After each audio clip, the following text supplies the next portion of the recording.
Okay, welcome, and thank you for sharing your lunch hour with us and joining our Focus Forum.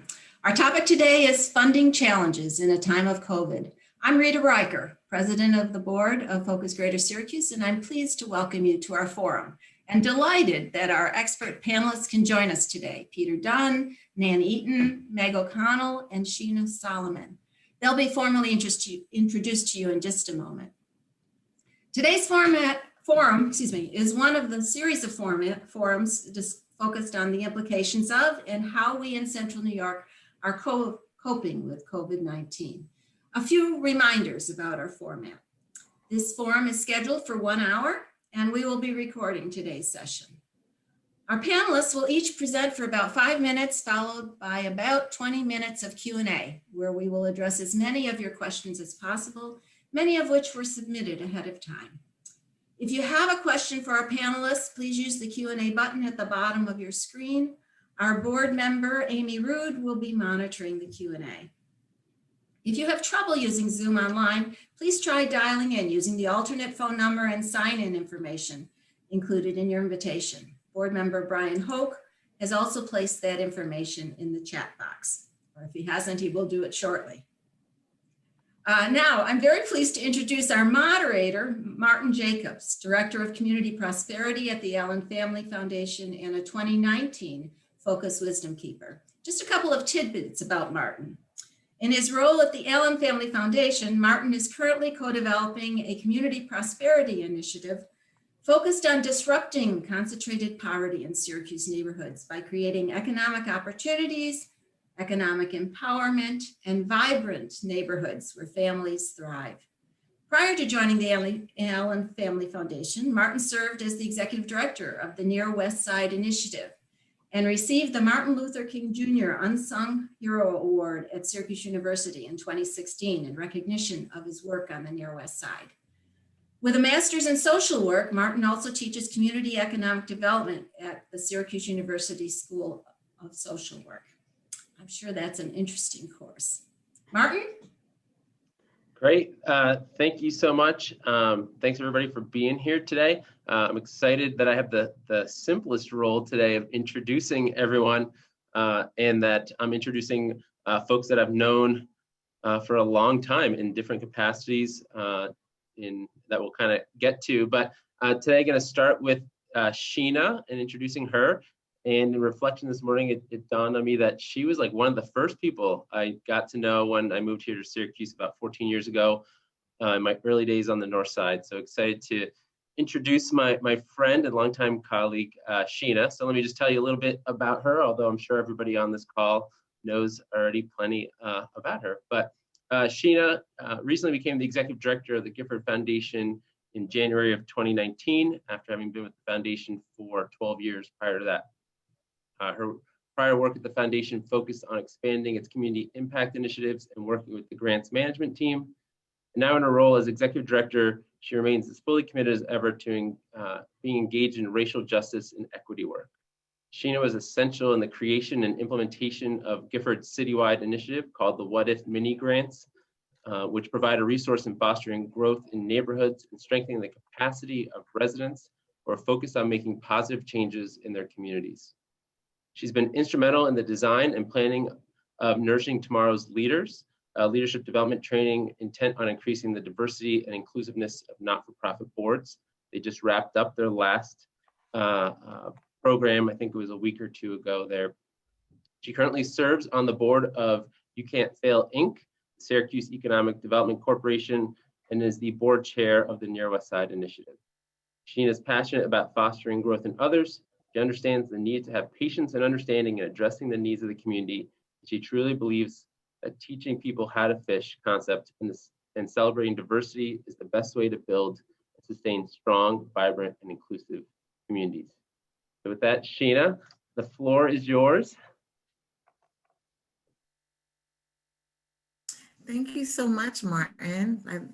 I can't believe I've done all that stuff.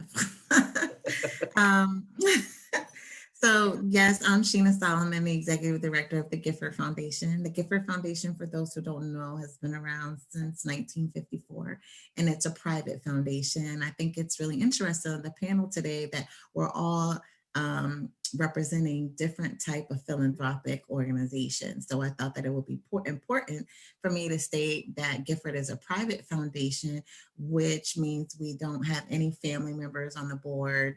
We don't have any donors. And it provides us with a little bit more flexibility on how to work our budget, and we don't do any fundraising. I think the question I'm supposed to answer is about COVID and how we've been dealing with it internally at the Gifford Foundation. And it was really important to me as the lead at the foundation to not run from the storm, right? Like a lot of things happened in 2020, including the stock market crashing, which clearly affected our endowment. And there were some people who were like, got into endowment protection mode, like we've lost a lot of money, let's slow down grant making. But my thought process was, this is not the time to do that, right? When there's a fire, a firefighter runs toward the fire, not away from the fire. So we were trying to figure out how can we help in this storm internally with our grant making. And the best thing that we thought that we could do was to continue to listen. Our organization continued to listen to our local nonprofits and leaders in the community, and not just listen to them, but check on them, find out how they were doing, being a listening ear, being a shoulder, helping provide advice, because foundations don't just give money. I think that that's one thing that we do, but the most important thing I feel like we do is partner and support the community in other ways. So we did a lot of listening and checking on organizations at that time, and decided to not create an emergency fund because an emergency fund was already being created. So how can we join a partnership with that emergency fund, but then also provide easier access to our What If Mini Grant program, processing applications faster. So also making sure that our grassroots organizations received access to resources that they wouldn't normally have as well, because those are the organizations that are directly on the ground addressing some needs that some of our larger organizations don't have the capacity to do. So that was really important to us, to stay steadfast and don't necessarily shift up completely. Because if everybody is just giving out funds for COVID, then there are no other funds for people to get for other projects and initiatives that they're trying to do. So that's what we did. We thought it was important to stay focused on what we were doing, stay focused on capacity, and really looking at diversifying funding streams at this point and leadership capacity. How can we support our nonprofit leaders? That's it, Martin. Awesome, thanks, Sheena. And I have to say, like the What If mini grants, I think I've applied for like half a dozen at this point over the years between the Near West Side and other organizations are helping folks. So I can attest to how great they've been for like the grassroots organizations who wanted to try something small and see what would happen, right? The whole idea of what if. So, great. Next, we're gonna hear from Peter Dunn, who I've also known a long time, again, thanks to him being a board member a while back for the Near West Side Initiative. Peter is the president and CEO of the Central New York Community Foundation. He's had more than 25 years of experience in the community foundation field, working to support the growth and impact of the philanthropic sector. The Community Foundation administers more than 800 component charitable funds, which have a collective value of $300 million. In its most recent fiscal year, the Community Foundation distributed $15 million in grants and support for local strategic initiatives, including notable projects around early childhood literacy, concentrated poverty, childhood lead poisoning, post-secondary educational attainment, and nonprofit fiscal sustainability. In 2020, the Community Foundation launched the Black Equity and Excellence Initiative, along with local partners created the CNY COVID Community Support Fund. Community Foundation has distributed more than $200 million to local charities since its inception in 1927. Peter is a member of the board and treasurer of the Volunteer Lawyer Project, Downtown Committee of Syracuse, and the New York State Funders Alliance. He is a member of the board of Center State CEO, Governance Matters, and the Leadership Council of Say Yes Syracuse and the Early Childhood Alliance of Onondaga County. And then in 2011, he was appointed to the New York State Attorney General's Leadership Committee on Not-for-Profit Revitalization. I think the trend you're going to see is these are not board people as I continue to go through their bios. They are plenty busy. So with that, Peter, take it away. Thank you, Martin, and it's great to see everyone, if only virtually, in the list of participants. Citizen and resident engagement is one of the most important things we can have for a healthy community. So I really applaud your engagement with Focus's work. Building on Sheena's thoughts, I think it's really important to note the distinctiveness between each of our work, our governance, and our missions.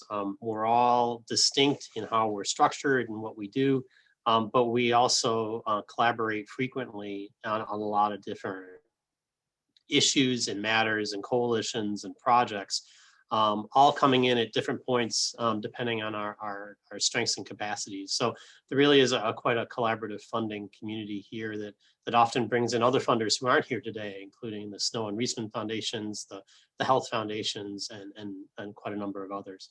To the question about COVID, when we were confronted with COVID back in early March, we were fortunate that the relationships that have developed between the funders was able to be deployed very quickly to create a collaborative structure to foster more giving and support for the nonprofit community locally. So the United Way and the Community Foundation, together with the city and the county, created the Central New York COVID Community Support Fund as a vehicle for receiving contributions and making rapid grant distributions out to nonprofit organizations in Onondaga County.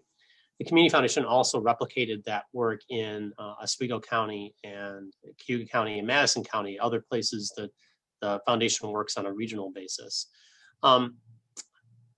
By creating that initial structure, we also brought in other funders, including Gifford and Allyn and Reisman and Snow and others, to be part of a collaborative governance structure. Since we all have different networks and different strengths and abilities to see and understand different things in the community, we wanted to have a real collaborative governance structure for making those decisions on a near-term basis. So we created a very easy online Google form for an application, and distributed over time more than, I think, around 150 grants, collectively about $1.8 million over the last 6 months to organizations in Onondaga County.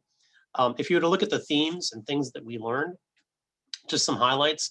Number one, and probably the biggest piece of our work early on, revolved around food, personal hygiene items, and items like diapers and laundry detergent, things that are really basics of human existence. And also making grants to organizations representing a broad swath of the nonprofit community, from larger organizations like the Food Bank and other large nonprofits, all the way to churches embedded in community neighborhoods in the city of Syracuse, who were really stepping up to provide the essentials of life, especially food, in their communities. The second trend revolved around nonprofits pivoting to meet the moment. And that involved nonprofits needing either technology or PPE equipment or other items to really enable them to continue their missions in a new way. A good example of that was Vera House. Vera House being able to pivot its work to a remote counseling methodology, which is different than being in person, but also critical at a time when a lot of people are homebound and violence can result as given that environment. The third really were systemic opportunities, and I would defer to Meg to talk in more detail, but a good example of that was the B. Gonzalez Summer Fellows Program, bringing organizations together to address summer youth employment in a completely new environment. So we've seen all sorts of different opportunities through that work. The Community Foundation, in addition to that, also continues to do all the things that it has been doing. So we haven't stopped doing our other work. We increased our grant payout this year. Just as Sheena referenced, it's not the time to step back, it's the time to step forward. So we're still supporting lead poisoning. We're still making grants for Say Yes scholarships. We're still in the nonprofit capacity work collaboratively with others, as well as helping to foster the collaborations like the Early Childhood Alliance, Work Train, and many other activities in the community that we're all a part of. So we're still at it and still doing the work in addition to helping the initial emergency response work through the COVID fund. Great, thank you, Peter. Okay, up next is Nan Eaton, who I think I first got to know also through the Near West Side. Man, this is like a big plug for the Near West Side Initiative, through the help that she offered, particularly around community police relationships and trying to just improve that for us in the Near West Side. So Nan, thanks for being here. Let me tell you a little bit about Nan. She became the president of the United Way of Central New York in September of 2017. She has spent her entire career working in not-for-profit organizations.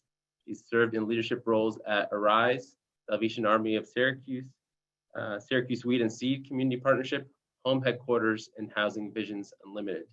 And she began her not-for-profit career as a client advocate at the Erie County Mental Health Association.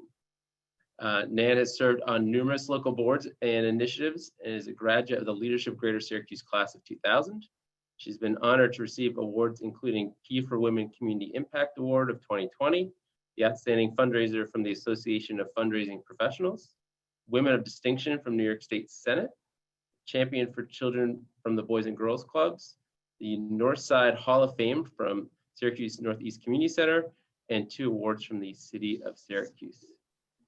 So again, notable folks doing a lot of things here in Syracuse. So thank you, Nan, and take it away. Thank you, Martin. I'm honored to be with amazing colleagues today, and I've never been introduced by a wisdom keeper. So I'm marking the calendar. That's really an amazing thing. You know, Peter talked about the beginning of the COVID Fund and the Black Equity and Excellence Fund. I love to share a piece of Syracuse history, which is that this United Way began in June of 1917, before the first pandemic, when the mayor of Syracuse called together community leaders and asked them to join him in reaching out to the community to say, let's all create a fund, invest together, and then think about meeting needs together. So his goal in 1917 was to raise $600,000, and believe it or not, this community in 3 weeks raised over $1.1 million. And that's how our local United Way began. So it was officially incorporated as a local nonprofit in 1921. And we've been doing this work as a community since then. So we at United Way feel really proud to stand on the shoulders of so many who have understood the need to work together to meet needs. And as you have heard, we all do that in so many ways. I do want to say that when COVID hit, I cannot imagine living in a better community. Our local leadership has been extraordinary. The county executive, Ann Rooney, and their entire team, Dr. Gupta, Dr. Thomas from upstate, the city leadership, the mayor, Deputy Mayor Owens, and our entire community said, okay, crisis means let's all figure it out. So when we think about when Ann called initially to say, well, United Way coordinate volunteers, we said, of course. Within a few days, we had 250 people signed up. Within less than 2 weeks, we had 350 people signed up. The team at 211 immediately ramped it up so that 24 hours a day, 7 days a week, people were calling, including a special hotline for adults in our community or others who could not go out to get food. So at one point, there were about 2,000 people in Onondaga County registered for that delivery service. And I can't tell you how amazing folks were in the nonprofit community, as well as the county staff members. I have met so many incredible people who work in Onondaga County during this process. We had daily calls about adult food distribution. We all worked on distribution to children and families, the food bank, Meals on Wheels, Peace, Rescue Mission, Catholic Charities. I mean, it is incredible what this community managed to do. And as Sheena and Peter both said, we also did what we do, right? So in the midst of all this, United Way volunteers did our fiscal and management review process. So we looked at which organizations sort of met our rigorous standard to apply for funding. We did it all virtually. Then our community volunteers and subject matter experts actually reviewed 99 applications for funding. And we are not doing the typical 3-year cycle. We're going to do a special 1 year. Well, we are doing a special 1 year cycle in 2021 because we all know no one has any idea what we're going to be doing in 6 months, let alone for the next 3 years. And our nonprofits are working really, really hard. So we will be awarding, in addition to all of the other efforts, through a little over $3 million of the community's investment in the next fiscal year, which will leverage an additional $3.5 million in matching government funds. And that's a key role that United Way has always played, because our vital network of human services that each of us support in our ways to the foundation work, but United Way supports in operating dollars every year. That is how our community was able to respond. And I have to tell you, I know we've celebrated our extraordinary health professionals, first responders, and I would encourage you to also thank all of the folks you know working in the nonprofit human service agencies. All of the directors said from the start, their staff people said, whatever you need me to do, if you need me in the shelter, if you need me in the pantry, wherever you need me, I'm going to go. And that is how our community has done this so incredibly well. We also, at United Way, typically run a United Way campaign with a few hundred companies in this community right now. And we've been doing that. So I will say we are so grateful to the companies that have welcomed us in. I will share that while some companies have had to say, we're sorry, our employees are still laid off, we can't participate this year, some companies have stepped up even more. And so we are seeing people, if they're still working, they're giving, and they're thinking about giving a little more because they recognize how fortunate they are to still be working. And I think that's such a wonderful statement about this community and what we always do.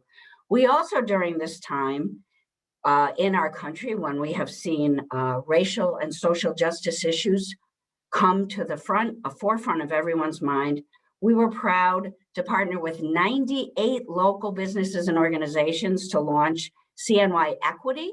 So over 3,500 people in this community registered for the 21-day Racial Equity Habit Building Challenge in October, which led up to the presentation by Dr. Kendi on October 21st. More to come. Many discussions are happening, and so many organizations are doing great work around that. And the last thing I want to say is that we as a community and as a funding community have never worked together more than we have. I think I've seen these folks more since March than my own family. And that's all good because they're amazing people. But we are thinking together. We're encouraging all the organizations to communicate with us. And we're trying to have track trends. And again, the leadership at every level has just been extraordinary. Awesome. Thanks, Nan. You're reminding me with your awesome pictures behind you that I really need to step up my background game, considering I've got 3 little kids who are always drawing. I don't know what I'm doing. But thanks. Next and last here to introduce is Meg O'Connell. You better be careful what you say. I know, I was gonna say, I'm on pins and needles here. I have the great fortune of working for Meg. So let me tell you a little bit about her. She's the executive director of the Allyn Family Foundation. She's served in that position on and off from 1994 to present, with taking a few little side trails, one being the interim president of Onondaga Community College from 2012 2013. And also from 1998 to 2000, going and living in London, England. She has a long history of community leadership. She currently serves as board chair of the Early Childhood Alliance, ABC Cayuga Play Space, the John Gavros Foundation, as well as Work Train. In addition, Meg recently served as chair of the American Heart Association's Go Red for Women campaign. She also currently serves as the executive committee on the executive committee of Hope and Center State CEO.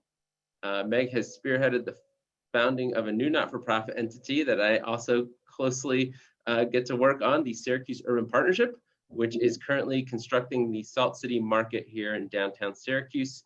It'll be a mixed-use building with a food hall and a grocery store, as well as offices and mixed-income apartments. In the past decade, Meg has also served on numerous not-for-profit boards, including Blueprint 15, Onondaga Community College, Syracuse 2020, Focal, Skinny Atlas Library Association, Wells College Board of Trustees, and Planned Parenthood of Rochester and Syracuse. From 2014 to 15, she served on the Board of Education for the Skinny Atlas Central School District.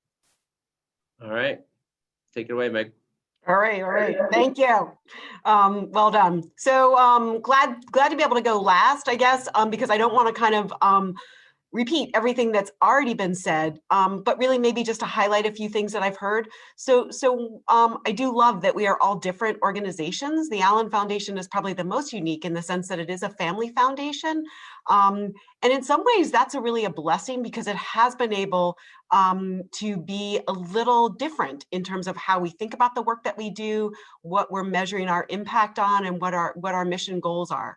And so as you heard today, you know, everybody has responded to COVID in so many different ways. You know, I think what was really clear, and I hope you heard, is not only the collaboration among the funders, but really the community and the resilience of the community to come together.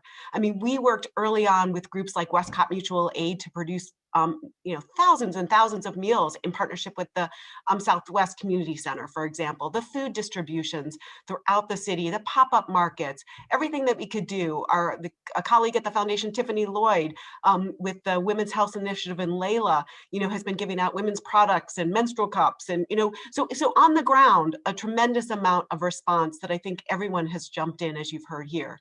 And then you see the next layer, right? That organizations, there was this immediate response. And then as the pandemic set in, we were also overwhelmed in many ways by some of the national issues that were going on, but especially around racial justice and racial equity. And I think that has really in many ways been just as profound of an impact on organizations, I would hope, as it has been the pandemic, because we know about the disparities that exist in our community. And once again, it's raised those questions, well, what are we doing about that? I mean, that's the question every night, like, are we doing enough? And what are we doing about it? You know, I was really pleased that the Allyn Foundation had thought about this really since 2015 when the Atlantic magazine came out about the high levels of concentrated poverty in Syracuse. And so I think one of the two big things that we continue to be driving is the Salt City Market, which, as Martin just talked about, hopefully if you're downtown, you can see it. There's also webcams. We have links so you can see the construction. It was supposed to have opened a few weeks ago or this month actually, but it's another 2 months and opening in a pandemic. I'm not quite sure what that's going to look like, but Martin and Adam Sudman are capably working on that. But that's really has always been about in many ways, opportunity and inclusive economic opportunity. If you look at the vendors, and I recommend go to saltcitymarket.com, you can see all about that. And I think that speaks volumes to what we firmly believe in is the future of Syracuse and where we need to be going and driving.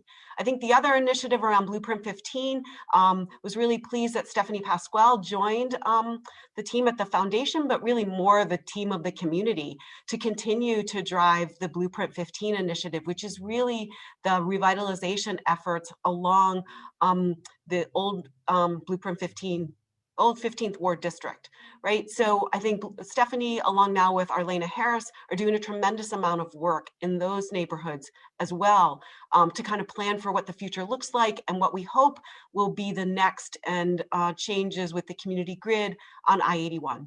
So all of that to just say, I think it's just been a really difficult year for everybody to figure out how you pivot.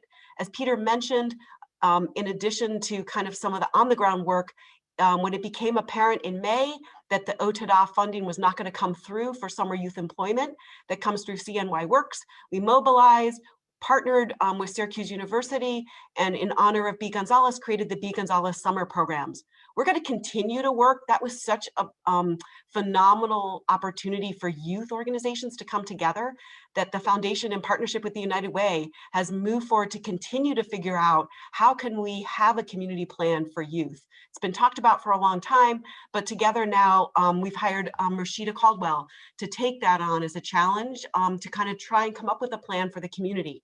It's similar to how we've developed plans around workforce with the creation of Work Train, as well as the early childhood with the creation of the ECA. So I think lots of great things that have kind of gone on in the midst of COVID, but I think it's also been with the acknowledgement that these are really challenging times. I think the one thing that I'd like to end with is just, I mean, I clearly have some more gray hairs.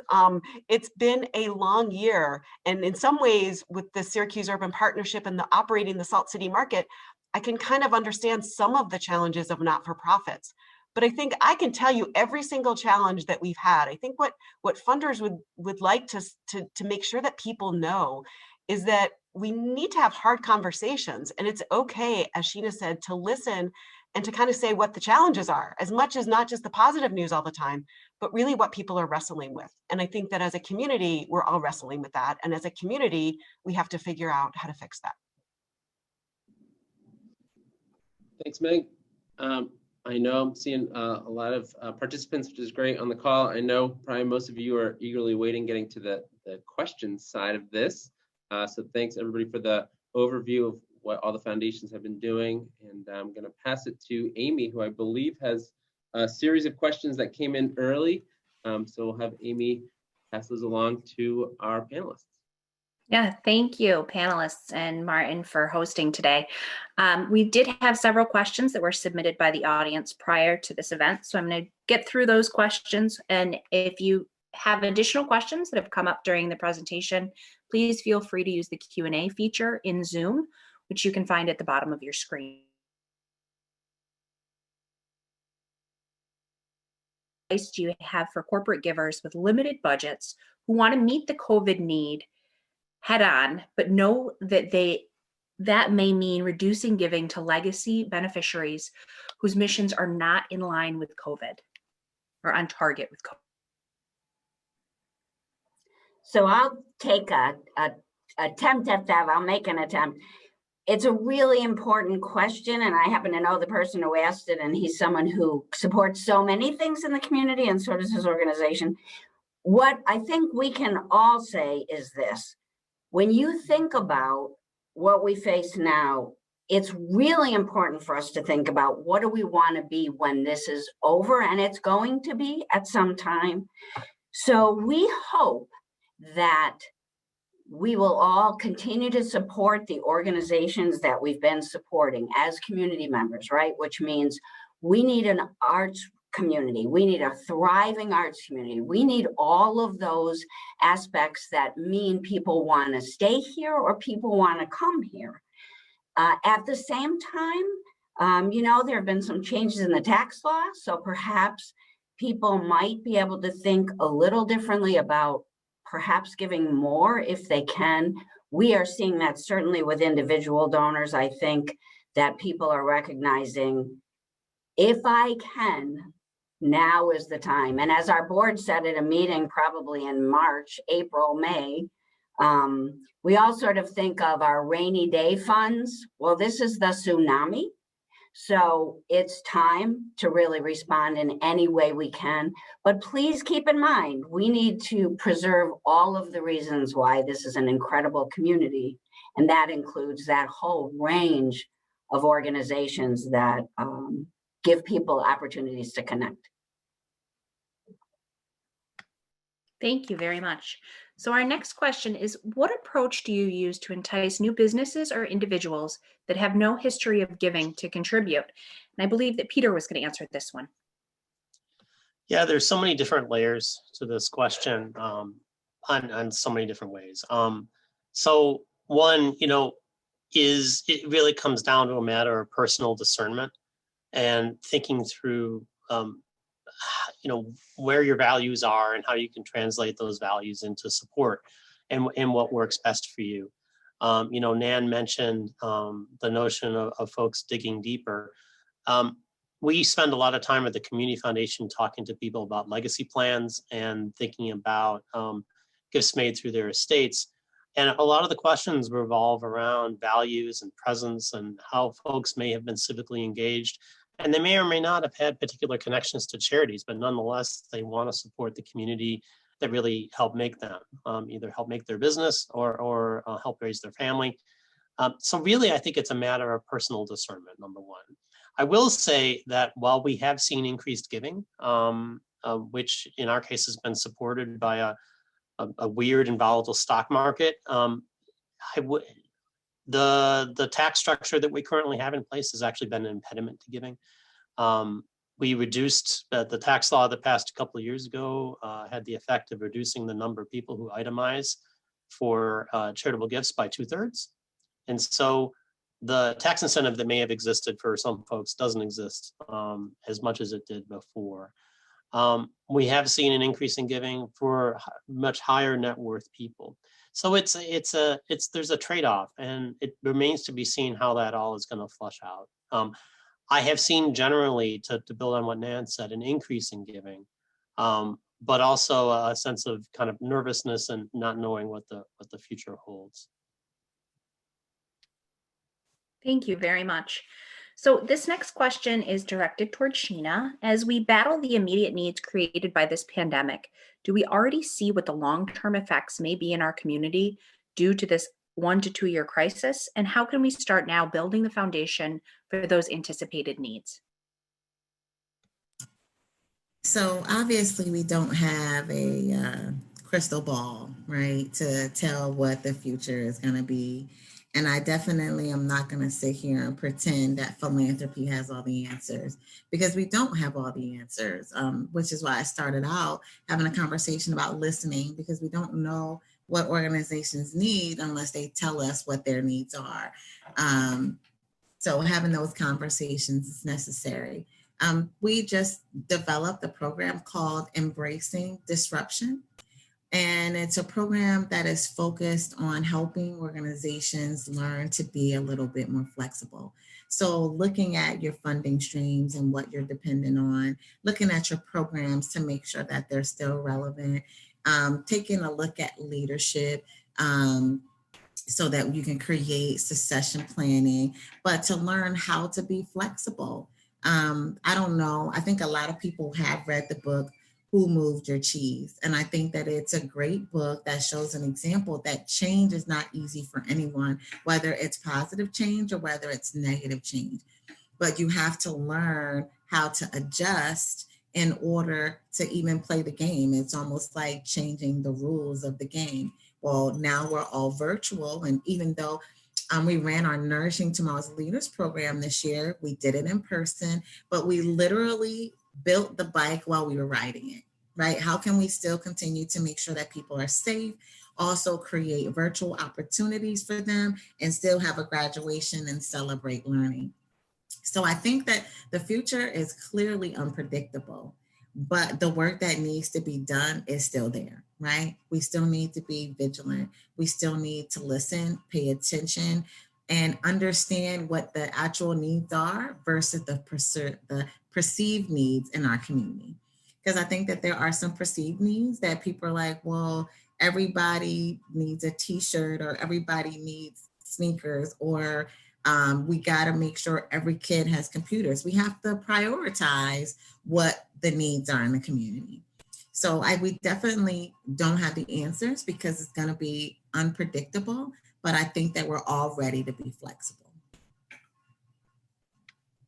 Thank you so much.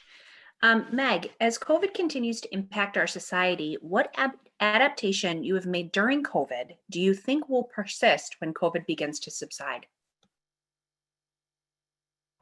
Unmute. You know, I think all of us are going to stop and step back and say, and look back on 2020 and really reflect on what it has meant for us individually and as a community. I mean, I think one of the things that I think there have been some positive adaptations. I think specifically Zoom and the ability to have virtual meetings like this, right? Like, how can you bring everyone together at lunch sometimes? That's not possible. So as much as we're tired of all the virtual things, I think there has been some positive things. I think I've looked at some of the data around like women's health delivery specifically, you know, the fact that you don't have to go in for an appointment, that you can have a counseling session via Zoom, you know, in the evenings when your kids are still home, you know. So I think there's some of those things from a societal perspective that have been positive. I also think, to be honest, it's made, I don't want to speak for my other colleagues, but it's also made me actually slow down. I mean, in some ways, you know, we are a community that has events every single night. I mean, you know, we joke we haven't been able to see each other. We see each other on Zoom, but there were always activities and events. I would love to think about how we can think about that differently. Not-for-profits, I know, need to do those big dinners, but after a while, you know, it does become, it becomes too much. So maybe that is an adaptation that we'll think about differently. And then I do think that in general, I think that people will start to think about this work, I would hope, differently, because doing work the same way, when there's always been scarcity of resources in Syracuse, but when we think about how we can collaborate together, it's going to make us work together going into the future. I think as Nan and I think Peter had both said too, the partnerships with the city and the county, you know, have been really strong. And I think because when a community is in crisis, everybody kind of comes together. So how do you keep that kind of collective thinking post-COVID? Because I think that will help our community in many, many ways, bodes well for the future. Thank you so much. This next question is for Peter. COVID has brought emergency funding to the forefront, but especially given the delays in federal, state, county, and city contracts, how do you envision helping community-based organizations sustain themselves and survive the storm so that when we emerge from the pandemic, they can engage in what will likely be an overwhelming need for services? This is another question that has so many different layers to it that it's sort of a peeling the onion. First, I think the crisis has really amplified the focus on nonprofit sustainability. You know, what are the business models that nonprofits use? And a lot of them are quite dependent on state contracts. And those state contracts are delayed or cut. What does that do to nonprofit budgets? The scale of this issue is so very far beyond philanthropy. It's not something where philanthropy can fill the gap in state contract delays. It's really fundamentally a public policy issue. Whether it's fully paying on the grants or paying them properly, there are laws on the books that are supposed to prompt the government to pay quicker than it does. Those laws are currently suspended. So the scale of this is just simply enormous. I will say that all of us are fundamentally interested in nonprofit capacity and how we can create sustainability, and we all engage, sometimes collaboratively, sometimes in our own ways, in you know, to the notion that Sheena was credited with around helping to fish. You know, what are the ways that we can help create a sustainable enterprise for community organizations?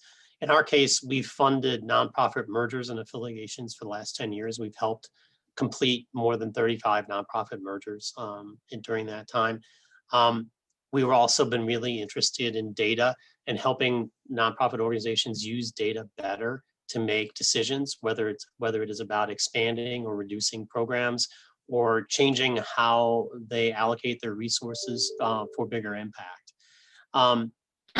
We've also been really interested in you know, business models and how nonprofits really get a grasp of how their enterprise works.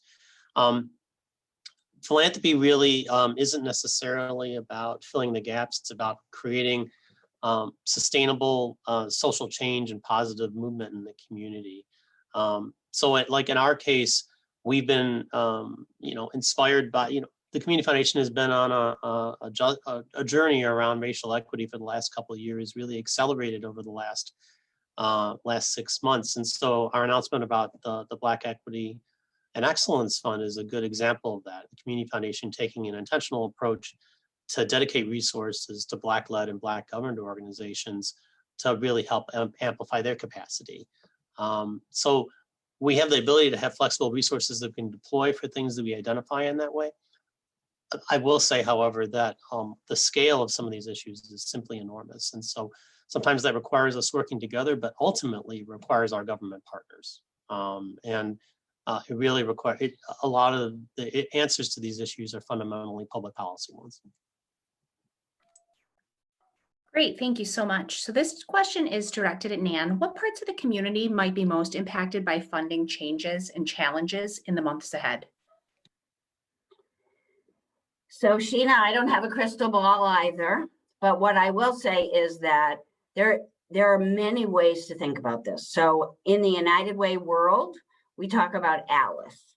So those are the folks, asset limited, income constrained, employed. Those are the folks who live paycheck to paycheck, trying to figure out, can I pay this bill, wait till next week to pay that bill. If they have a sick child and they can't go to work, they don't have the same monthly income, and yet they have the same expenses. So what we do know is that about 40% of our residents in Onondaga County pre-COVID were either folks living in poverty or ALICE folks. So literally people who are struggling paycheck to paycheck, and it's across the county. So as an example, 60% of the people living in East Syracuse are ALICE or folks in poverty. It's a community-wide issue. Now COVID. So we know that COVID has impacted our lower wage workers more than people who have salaries.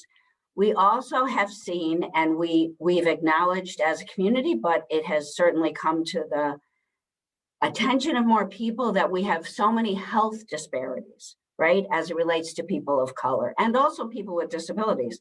So I think as we look at this crisis, we need to see the opportunities that are going to come of it. I think we have, as a community, strengths like a workforce system that center state and many of us are trying to think about, how are we going to help people in sectors where they may not have that job anymore? They probably will not have that kind of work anymore. So how are we as a community going to help people get those kinds of jobs? And then, as Peter said, it does involve having organizations think about, can we do this work together? Are there opportunities for us to think a little bit differently? And we have to, and Sheena, I think, has said this so many times, it's not only about money. So as we're looking as a community, and we know that there aren't as many resources as we have folks wanting money, how can we do things in ways that don't necessarily require money? And how can we develop new affiliations, like 4 community centers that have been working together locally that we funded? And so we certainly, there are a lot of opportunities, and I think a lot of learning has come. And in the end, Central New Yorkers will take care of each other because we are resilient and we're strong. Thank you very much. This next question is for Meg. Is there a particular focus on supporting children, specifically children living in poverty during this time? So collectively, I think you've heard that the Early Childhood Alliance has been working and really pivoted also during this year. One of the main challenges that we've had, and we had this challenge even before COVID, was around childcare. We have a national crisis around childcare that has only gotten more exacerbated because of COVID. So, I think that there are a lot of opportunities and things that have been done right now in our community around trying to support children. And you saw the county exec who continues to highlight the importance of early childhood with his strong commitment to the ECA. So much of that work is going to continue and has been working, but I think it has only started to address or bring to light that the children and the poverty statistics around children, as Lori Black likes to say, that we are the #1 city in the country with a population of over 100,000 people that has 50% of its children living in poverty. So what are we really doing about that? And we know it's not just the children, it's the parents. So how can we do that? And how can we be better is going to be one of our greatest challenges. So the next question is for both Peter and Sheena. With so much focus on COVID response, Amy, we lost you. Let me see if I can do this. I think you could repeat the question, Peter.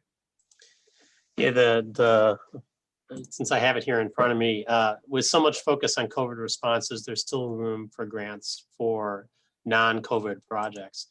Well, sort of speaking for ourselves, as was referenced at the beginning, the Community Foundation is a collection of 800 different charitable funds, endowments, and trusts and so forth that all have a variety of different purposes. And so we have an obligation to those donors to support the causes and things that they were really interested in. And we continue to engage and support those issues. And sometimes those issues aren't necessarily COVID focused. And so the Community Foundation continues to make grants, whether it's helping the arts community and supporting the CNY Arts Impact Fund, or issues that show up in our rural communities, which have issues that are distinct. And in our case, we have funds that are dedicated for Madison County, for instance. So we still continue to make grants and do the work beyond the emergency response, and also have amplified strategic initiatives, whether it's our lead poisoning work or our Black equity work or other things that we have been engaged in, the Literacy Coalition and so forth. That work continues and is funded on an ongoing basis in addition to the emergency response. So we're very much dedicated to not stepping away from what we've been doing, but amplifying it. Same here. My answer is pretty much the same as Peter's. We are still doing our grant making that we do every day, do our best to be as accessible as possible to the community, making sure that the grant process is not complicated, and also being more lenient about reports and things like that. So still having some accountability, but bringing some of what I consider to be some unnecessary things that could be in the way from people getting access, taking some of those barriers down. And as far as I'm concerned, I don't plan on putting those barriers back up anytime soon. If we can take them down now, what is the point of putting them back up as far as I can see, right? So how can we best support our nonprofit community the best way that we know how?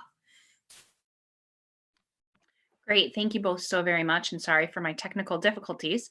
And our last question is, with so much, as community leaders in a time of crisis, how are you balancing the pressures and demands of your work with your own health and wellness?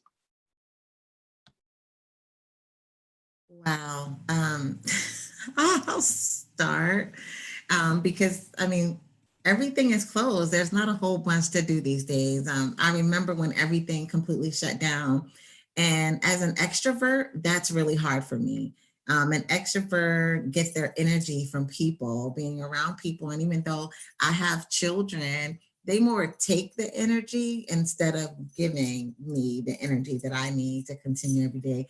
So being separated and secluded from people and going to Walmart, being an actual field trip was a little hard for me at that time. But what I have tried to do is I've learned how to be at home by myself. If I'm at home, I try to read a little bit more, not reading proposals, because that's what we do. We're always reading proposals and reading emails, but actually reading for fun. And I have found that there has been a lot of false urgency in life. So how can we adjust to a space where self-care becomes important? Like I did a lot of preaching about self-care, but didn't actually do it as much myself as I would encourage my staff to do. So I'm a pretty flexible leader as long as you get your work done. I don't care if you're doing it at a cafe, if you're doing it from your bedroom, your living room, or from your significant other's home, whatever, as long as it gets done. So having that and implementing that and making sure that family is first is a culture that we have at the Gifford Foundation at the end of the day. If you need to bring your kids in the office, bring them. They can sit in the conference room and watch the TV that's in there. Or creating a special place for youth in our office is actually what we're doing, and encouraging staff to go to the gym if you can, take a walk if you want to, those type of things, because once you're stretched too thin, you're not any help to anyone. Great, thank you. We did get one additional question on the chat that just came in, and that question is, and this will be our final question, has COVID identified new public policy needs that need to be addressed? And what is the role of foundations in doing this work?